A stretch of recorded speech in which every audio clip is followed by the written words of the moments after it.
Bismillahirrahmanirrahim. Assalamualaikum warahmatullahi wabarakatuh. Waalaikumsalam warahmatullahi wabarakatuh. Selamat pagi. Waalaikumsalam.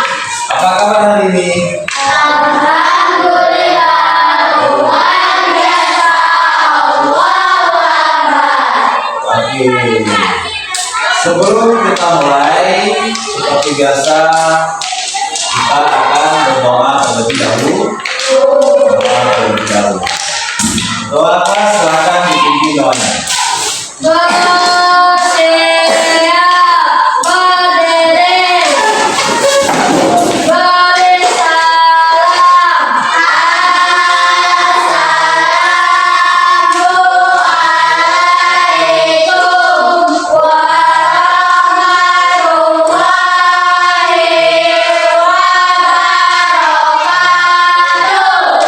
Waalaikumsalam warahmatullahi wabarakatuh.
Semoga doa kita dikabulkan oleh Allah Subhanahu wa Ta'ala, agar pembelajaran kita hari ini dapat berjalan dengan lancar. Bagaimana anak-anak, sudah siap belajar? Sudah.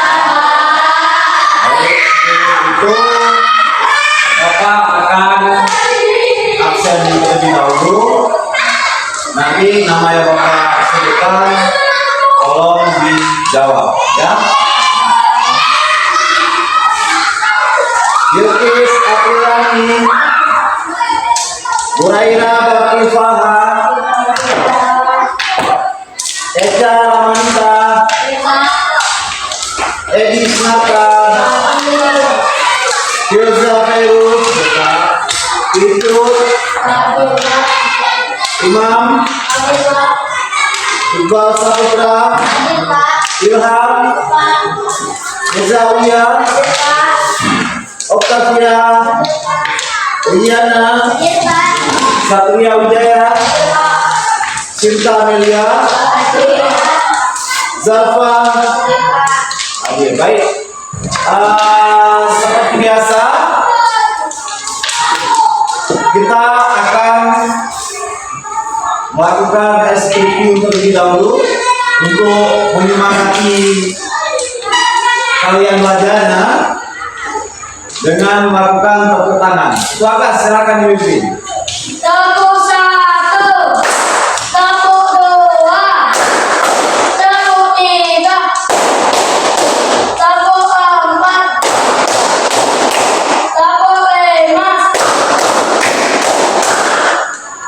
tepuk banyak.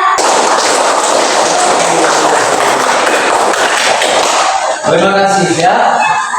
Pada hari ini kita akan belajar tentang materi Fatumah Maka.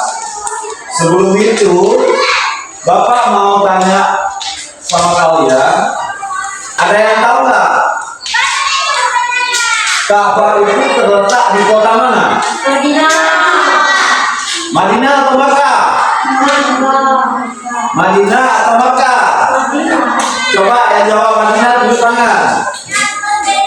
Ada 4 orang yang jawab Madinah. Yang jawab Makkah? Ada 3, 6, 7 orang. Jawabannya Ka'bah itu terletak di kota Madinah.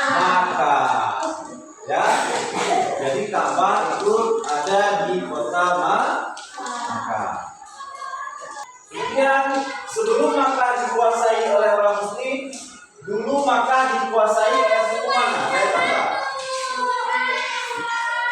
Ada yang tahu nggak suku mana? Suku Quraisy, ya. Suku Quraisy. Kemudian sejak kapan Makkah dikuasai oleh orang Islam? Ada yang tahu nggak? Sejak kapan? Sejak peristiwa Fatu Makkah. Jadi setelah peristiwa Fatu Makkah, kota Makkah itu baru dikuasai oleh orang Islam. Nah, pada hari ini kita akan mempelajari ataupun kita akan melihat kembali tentang peristiwa Fatu Makkah. Ya, jadi pada hari ini kita akan melihat ataupun kita akan mempelajari tentang peristiwa Fatu Makkah. Ada yang tahu nggak apa itu Fatu Makkah? Nanti kita akan pelajari sama-sama. Sebelum itu kita lihat dulu tujuan pembelajaran kita pada hari ini. Ya.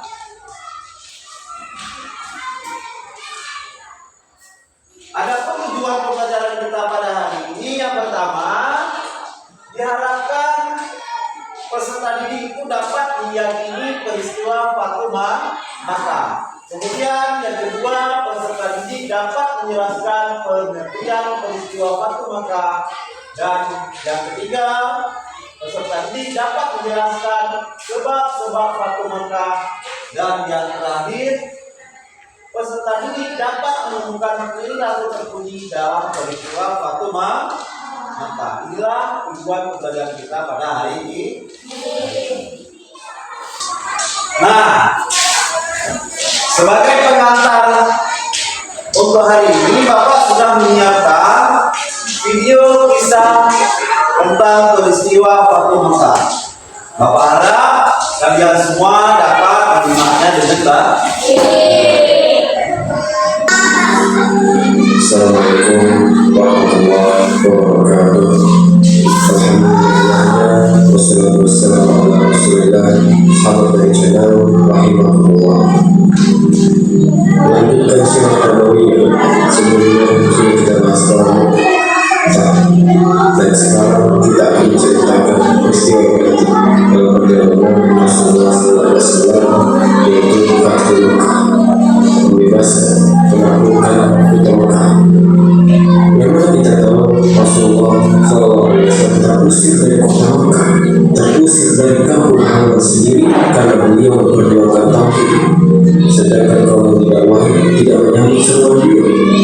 Lalu mereka menentang dakwah Nabi yang akhirnya berujung ketika Rasulullah berumur 53 tahun, beliau terusir dari kampung halaman beliau dan hijrah ke Madinah. Perjalanan ke Madinah sangat panjang sampai akhirnya Rasulullah kembali ke kota Makkah membawa pasukan membebaskan kota Makkah, menghancurkan kesyirikan dan menjadikan kota Makkah menjadi kota Islam. Sehingga setelah Fatu Makkah ini nanti sudah tidak ada lagi hijrah ke Madinah. Kenapa?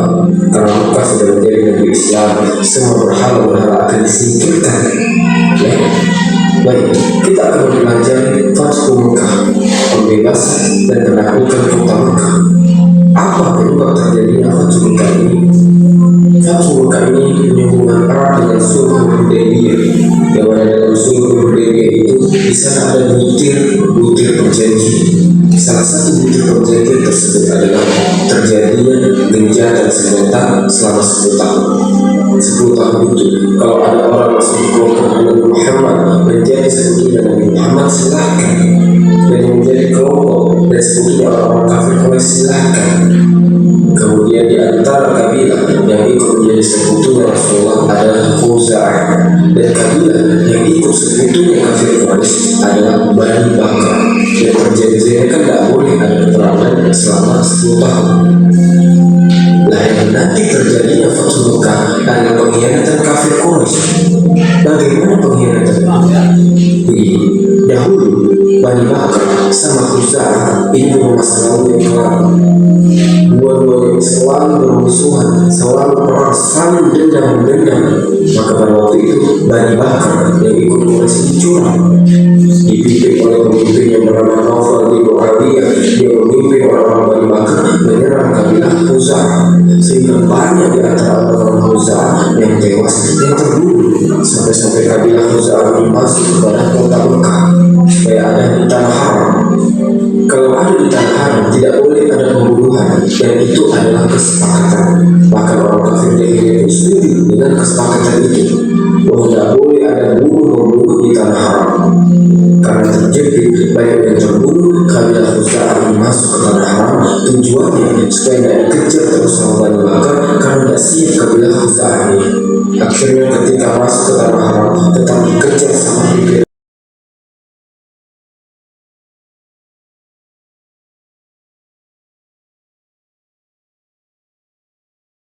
Baik, tadi sudah sama-sama kita menyaksikan video tentang peristiwa Fatu Mekah. Bapak ada pertanyaan terkait apa yang ada di video tadi? Yang pertama, bagaimana cara Rasulullah menaklukkan kota Mekah? Ada yang bisa jawab?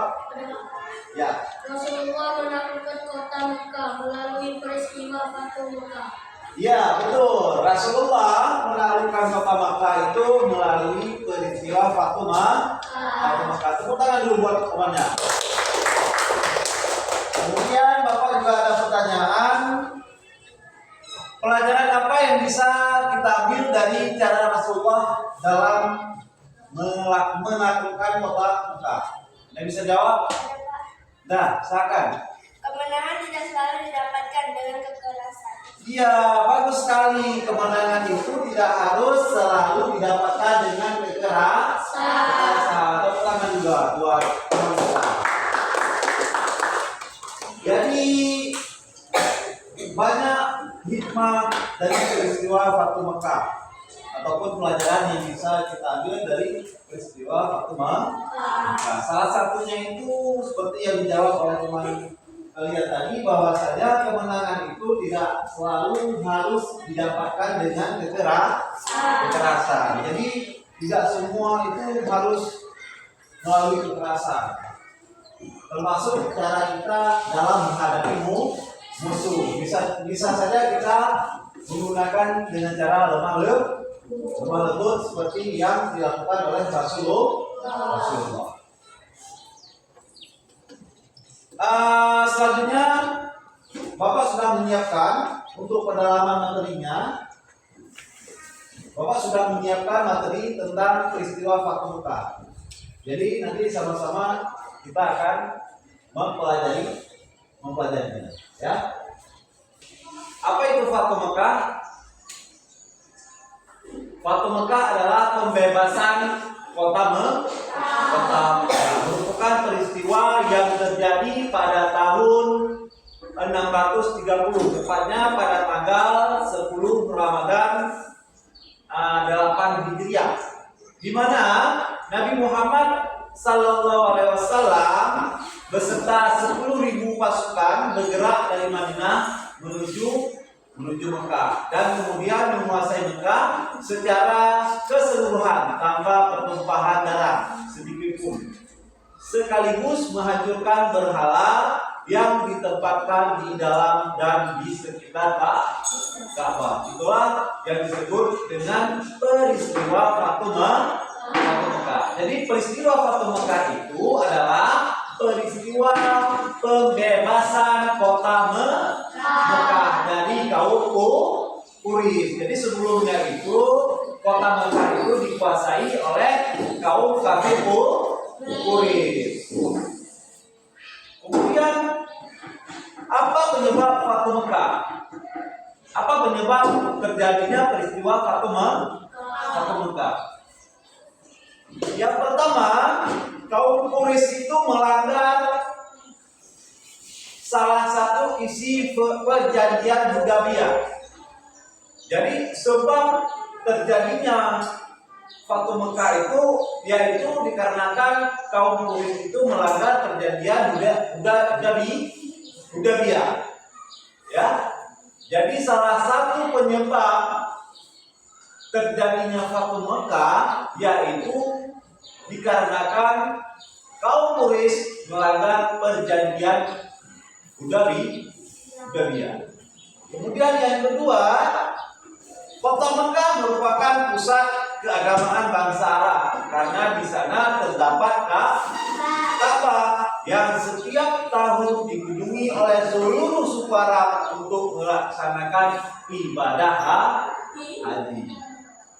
Kemudian yang ketiga, suku Quraisy adalah kaum Nabi Muhammad SAW. Dengan menguasai dan mengislamkan suku ini, maka beliau akan mendapatkan dukungan yang besar karena pengaruh serta kekuasaan suku Quraisy di Jazirah Arab. Ya, inilah sebab-sebab terjadinya peristiwa Fatu Mekah. Bapak ulangi ya. Peristiwa Fatu Mekah adalah peristiwa pembebasan kota Mekah dari kaum Quraisy. Kemudian kenapa? Apa penyebab terjadinya Fatu Mekah? Penyebabnya adalah kaum Quraisy melanggar perjanjian Hudaybiyah. Itulah sebab terjadinya peristiwa Fatu Mekah. Sampai di sini ada pertanyaan? Jika tidak ada, kita lanjut.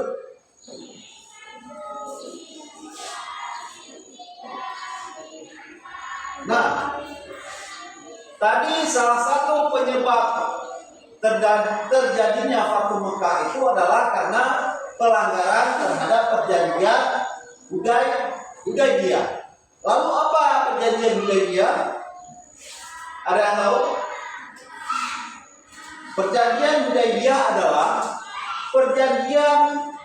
sebuah perjanjian yang diadakan di wilayah Hudaybiyah Mekah pada Maret atau 628 Masehi. Hudaybiyah ini terletak di 22 km arah barat dari Mekah menuju Jeddah. Sekarang terdapat Masjid Ar-Ridwan. Nama lain Hudaybiyah adalah As-Sumaisi yang diambil dari nama As-Sumaisi yang mengalir sumur di Hudaybiyah.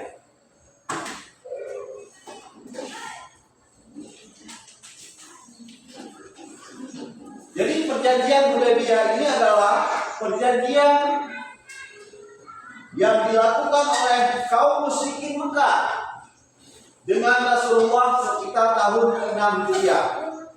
Awal mula perjanjian ini dikarenakan pada waktu itu rombongan kaum muslimin yang dipimpin oleh Nabi Muhammad SAW akan beribadah umrah.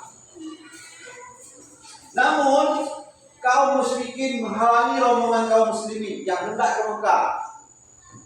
Sehingga Rasulullah pun mengajak mereka untuk bernegosiasi hingga mengadakan perjanjian damai. Inilah perjanjian Hudaybiyah. Sampai di sini paham semuanya? Baik, kalau kita paham, kalau sudah paham, sekarang kita lihat apa isi dari perjanjian Hudaybiyah. Yang pertama, kaum muslimin dan kaum Quraisy tidak akan saling menyerang selama 10 tahun.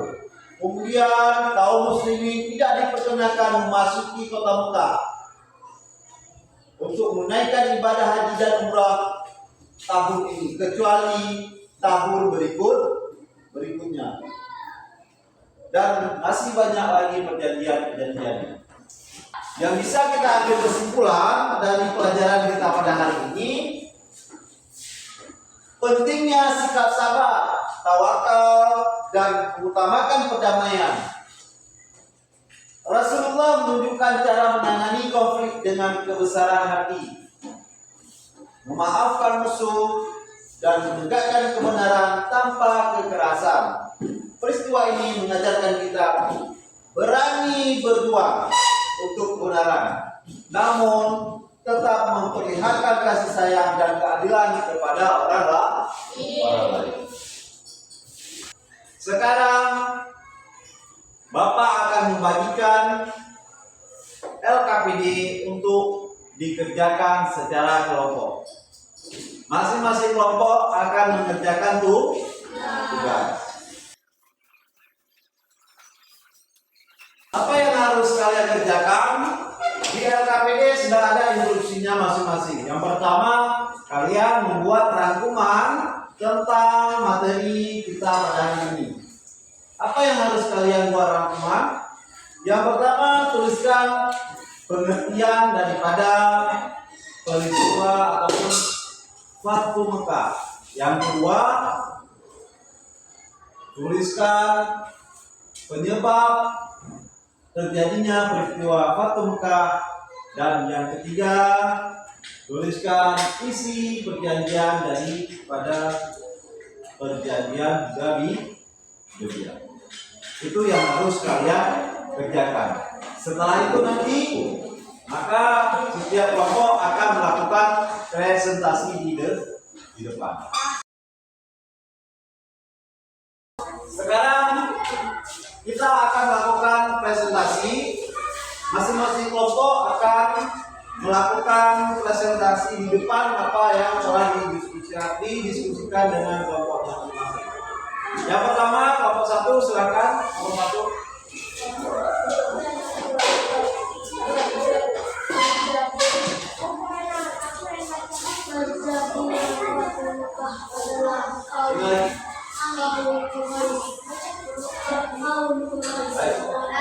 Assalamualaikum warahmatullahi wabarakatuh.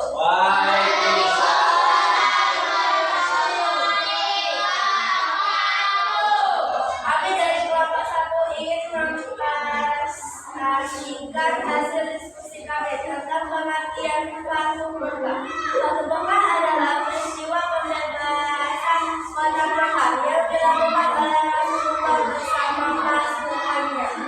Ya, tepuk tangan dulu buat kelompok 1. Tangan dulu semuanya kelompok 1. Sekarang kelompok 2. Beda, ambil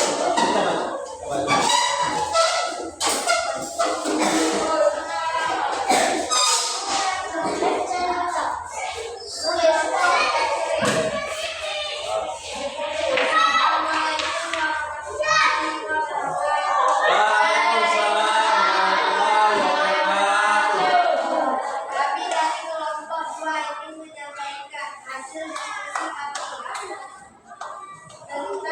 diskusi kami tentang perjanjian Hudaybiyah. Perjanjian Hudaybiyah adalah merupakan perjanjian yang dilakukan oleh kaum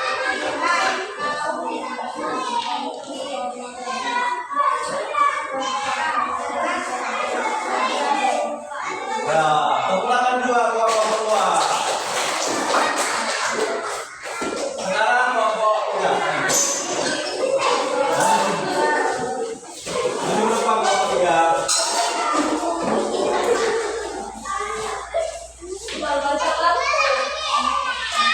Assalamualaikum warahmatullahi wabarakatuh. Waalaikumsalam warahmatullahi wabarakatuh. Kami dari kelompok 3 ingin memberikan gambaran tentang penyebab kejadian Fatu Mekah. Penyebab kejadian Fatu Mekah adalah kaum Quraisy melanggar salah satu perjanjian Hudaybiyah. Baik, tepuk tangan buat kelompok 3. Oke, silakan. Duduk kembali.